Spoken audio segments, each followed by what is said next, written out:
ketika saya buang air kecil, saya mendengar suara tangisan. Nah, langsung dong merinding saya, mana mau maghrib gitu kan. Tangisan siapa itu? Non, wis bengi, ojo kewengen. Langsung saya tutup buku, saya matikan lampu, saya langsung loncat ke tempat tidur.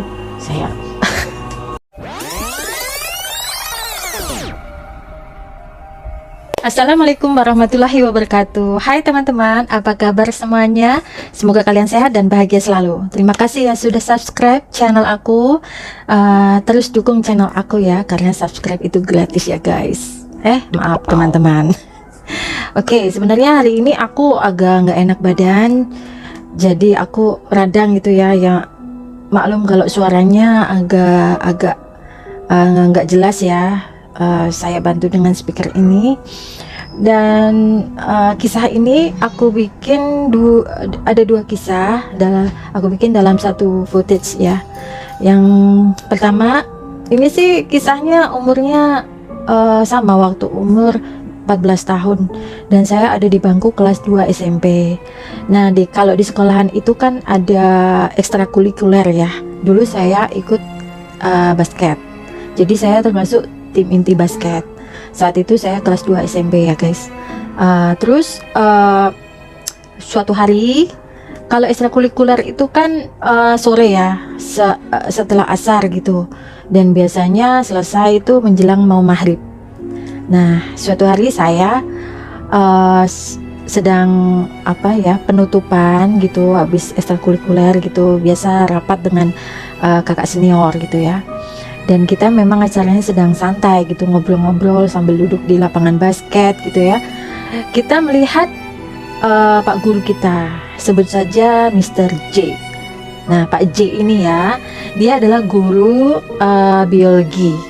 Jadi beliau ini orangnya sangat lucu ya, sangat lucu, kadang konyol, tapi ya sebenarnya serem. Tapi nggak tahu anak-anak itu sangat menghormati beliau walaupun kadang nyeleneh gitu ya. Nah, kita melihat Pak J ini, kalau kita menyapa, "Hai Pak J, ngapain?" Nah, terus saya lihat tuh, wih Pak J, ayo sama siapa tuh, ayo. Karena diketahui Pak J ini masih single. Jadi walaupun usia beliau sudah tidak muda lagi, mungkin kepala 4, tapi beliau itu sangat enjoy dengan kesendiriannya gitu. Kata dia, wanita itu bikin pusing katanya.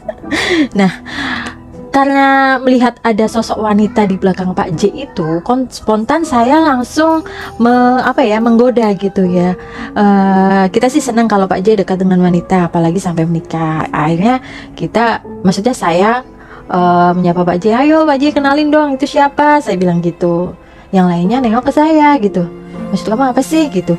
"Itu Pak J sama perempuan mana? Nggak ada." Terus saya lihat lagi Pak J, nggak ada, dia sendirian. Terus akhirnya Pak J mendekat. "Kamu ngomong apa sih Nun ya?" Saya kan dari Jawa. Dia bilangnya begitu, "Ngomong apa tuh kayak Nun ya?" gitu kan. Boten Pak J, "Wow kali sinten, kok ada cewek, ngarang we matamu," gitu. Jadi Pak J itu ngomongnya emang itu ya, sebenarnya nggak kasar, cuman agak nyeleneh gitu. Terus saya langsung diem, wah salah nih saya, jangan gitu kan. Akhirnya setelah kejadian itu aku kebelet nih ceritanya, pengen ke belakang. Nah, kebetulan kamar mandi itu yang tadi Pak J berdiri, yang ada sosok wanita itu, dengan perasaan ya tidak mikir macam-macam gitu ya, saya ke kamar mandi kan. Nah, ketika saya buang air kecil, saya mendengar suara tangisan. Nah, langsung dong merinding saya, mana mau maghrib gitu kan. Tangisan siapa itu? Buru-buru lah saya berbenah gitu. Pas saya lihat, kan ada dua kamar mandi tuh, saya sebelah kiri. Saya nekat dong, siapa sih? Siapa tahu teman saya ngerjain saya gitu kan. Saya buka, nggak ada orang gitu. Langsung saya waktu itu muter balik badan, bro, ternyata saya nabrak seseorang, dan ternyata itu Pak J itu. Saya bilang, Pak J ngerjain saya ya Pak J, jangan ojo kayak aku di, aku bilang gitu kan, ojo kayak aku di gitu. Apa saya ngerjain kowe gitu. mau apa sih kowe balik ke kamar mandi kok melayu gitu kan. Tadi ada suara perempuan Pak J, saya bilang gitu. Endi wong itu kene tak kawinane gitu. Nah Pak J ini emang orangnya apa nggak tahu dia cuek atau nekat. Wis Pak Orando, wis kuyo manggon nang kono gitu. Ya abis itu saya aduh garu-garu gitu kan. Ya udah saya pulang. Maaf azan. Cut. Ya azannya sudah selesai. Saya bikin videonya memang agak sorean ya, karena saya lagi nggak enak badan, saya ingin tidur cepat. Biasanya saya bikin konten itu selalu di atas jam 10 malam karena suasananya biar sepi gitu ya. Ya kita lanjut ya. Setelah Pak J bilang seperti itu, akhirnya saya pulang dan sejak saat itu saya tidak berani ke kamar mandi itu lagi. Kalau saya selesai, saya tahan, saya mendingan pipis di rumah. Oke, selanjutnya adalah kelas 3 SMP. Jadi saat itu saya sedang menghadapi ujian. Kalau di zamannya saya tahun 90 berapa ya, itu 97 itu masih catur bulan ya, bukan semester. Jadi kita catur bulan ketiga itu adalah penentuan, dan seperti biasa saya belajar sampai menjelang malam. Nah suatu hari saya pengen, saat itu kalau nggak salah jam 11 malam ya, saat itu saya pengen ke kamar kecil. Di kamar kecil saya sudah beres dan saya keluar, tiba-tiba ada sosok yang duduk, sosoknya tinggi besar, duduk di antara perbatasan ruang tamu dan ruang tengah. Jadi kalau mau ke kamar saya itu harus melewati sosok itu. Lemes dong saya akhirnya nun sewu numpang ge kula badhe lewat. Dengan menundukkan mata ke bawah, saya nekat aja mah lewat gitu sambil setengah berlari gitu kan. Nah itu kejadian pertama waktu saat catur bulan ya. Nah kejadian sebentar, kakak saya pernah tidur di kamar itu, kamar yang di dekat ruang tamu itu dia tidur pernah, di atasnya itu ada sosok besar itu yang duduk di dipan itu kan kadang ada ininya ya yang bisa didudukin gitu kan. Jadi duduk di situ. Pas kakak saya melek, kakak cowok yang laki-laki ya, ada sosok itu langsung pura-pura tidur, nggak tahu dia pulas apa enggak, saya nggak tahu, tapi dia cerita seperti itu. Dan konon kabarnya itu adalah kakek saya memang postur tubuhnya tinggi besar gitu ya. Dan kejadian kedua pada saat ujian itu ya, saya waktu itu memang sistemnya itu senangnya belajarnya malam, jadi nanti kalau pagi langsung berangkat sekolah gitu ya. Nah saat itu saya lihat jam itu sudah pukul setengah satu malam. Saya belajar, tiba-tiba ada yang memanggil, Nun. Saya, siapa ya? Ibu saya. Nun, manggil lagi. Saya keluar kamar dong, ngecek kamar orang tua saya. Saya lihat, saya buka kamarnya, saya lihat ibu saya masih tidur.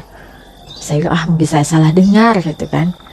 Nun, wis bengi, ojo kewengen. Langsung saya tutup buku, saya matikan lampu, saya langsung loncat ke tempat tidur. Saya tutup. Dulu saya senang pakai jarik ya, namanya kain Jawa itu kan, saya tutup pakai itu. Besok paginya saya cerita sama mama saya malah nyalain, lagian kamu katanya belajar kok sampai malam-malam. Ya udah diingetin sama Eyang Putri katanya gitu kan. Ya sudahlah, akhirnya sejak saat itu saya nggak pernah begadang. Dan saya kamarnya akhirnya nggak mau di situ lagi karena banyak itu ya kejadian. Akhirnya saya bareng sama kakak perempuan saya. Nah kejadian-kejadian aneh mistis saya ini memang tidak bertubi-tubi. Jadi ada kalanya inilah kisah yang aku ceritakan ini adalah kisah nyata yang terjadi sama aku, tapi tidak tiap hari terjadi. Jadi ada kalanya mungkin something special day gitu ya, dikala mungkin instingku lagi kuat-kuatnya itu baru terjadi. Tapi ada kejadian yang super sangat membuat saya apa ya? Ya inilah cobaan dari Allah Subhanahu wa taala. Saya ambil hikmahnya aja. Jadi kejadian ini pernah membuat saya hampir tidak ada di dunia ini. Nah, sejak kejadian itu, insting kejadian saya itu makin apa ya, makin tajam gitu loh. Tapi itu ada di sesi berikutnya. Terima kasih yang sudah nonton video ini. Yang belum subscribe ya, dukung channel saya agar saya semakin bersemangat untuk menceritakan semua kisah-kisah hidup saya. Dan deskripsi. Saya tidak bermaksud menakut-nakutin kalian dengan cerita saya. Saya hanya ingin berbagi karena menurut saya kisah ini seperti saya bilang di sini ya, akan menjadi sejarah mungkin kelak saya menjadi tua gitu ya. Dan saya tidak